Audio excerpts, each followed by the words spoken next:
Des prototypes sur nos routes hexagonales, les tarifs de l'Opel Adam Rocks, le mythe des petites Renault et une Jaguar spéciale Tour de France, c'est le sommaire de ce mardi 22 juillet 2014. Bienvenue à tous.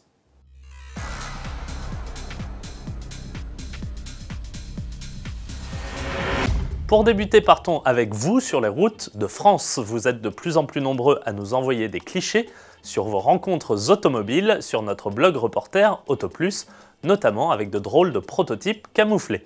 Pas de vacances pour les constructeurs qui peaufinent sans relâche leurs futurs modèles, à l'instar de Land Rover dont le futur Discovery a été aperçu à peine reconnaissable à de nombreuses reprises à Paris et dans sa région. Le Volvo XC90 qui sera au Mondial de Paris en octobre ne se découvre lui toujours pas d'un fil, camouflé tel un engin blindé.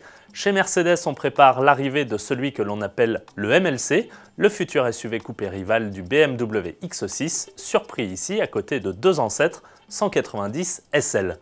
Enfin, la nouvelle génération d'Opel Astra se prépare également, comme en témoignent ces différents clichés.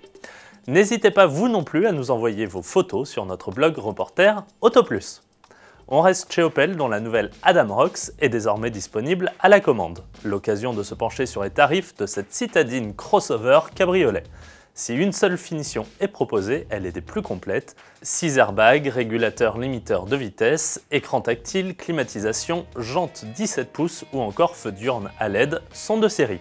Facturé 1 550 € de plus que la finition haut de gamme Slam, l'Adam Rocks équipé du 1,4 L Twin Port de 87 chevaux essence débute à 17 450 €. Avec le tout nouveau 3 cylindres 1 litre Ecotec de 115 chevaux, compté à partir de 19 650 €. L'arrivée en concession est prévue pour septembre. Voyageons désormais dans le temps avec Renault qui, pour faire la promotion de la nouvelle Twingo, revient sur une longue tradition de petites voitures à la fois polyvalentes et innovantes. À commencer par la 4 chevaux qui fit son apparition dès 1946. Petite, spacieuse et avec son moteur à l'arrière, elle marquera l'après-guerre en permettant au plus grand nombre d'accéder à la mobilité. En 1961, c'est la 4L qui débarque, l'économie va mieux, on est au milieu des 30 glorieuses et la population aspire à voyager. Produite à 8 millions d'unités, Renault la considère comme sa première voiture à vivre. Suivra en 1972 la R5 qui, avec sa consommation frugale, tombe à point nommé durant le premier choc pétrolier. La Super 5 la remplacera dans les années 1980 et c'est en 1993 que la Twingo avance sa bonne bouille. Séduisant toutes les classes sociales, elle tiendra 14 ans. Le dernier et nouveau chapitre reste à écrire avec l'arrivée très prochaine de la Twingo 3.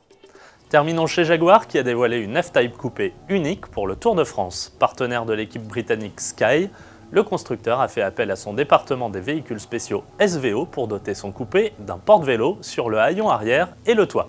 Loin de ne faire que de la figuration, ce véhicule assistera les cyclistes de l'équipe lors de la 20e étape du Tour, le contre-la-montre du 26 juillet, entre Bergerac et Périgueux. Merci à tous de nous avoir suivis et à demain.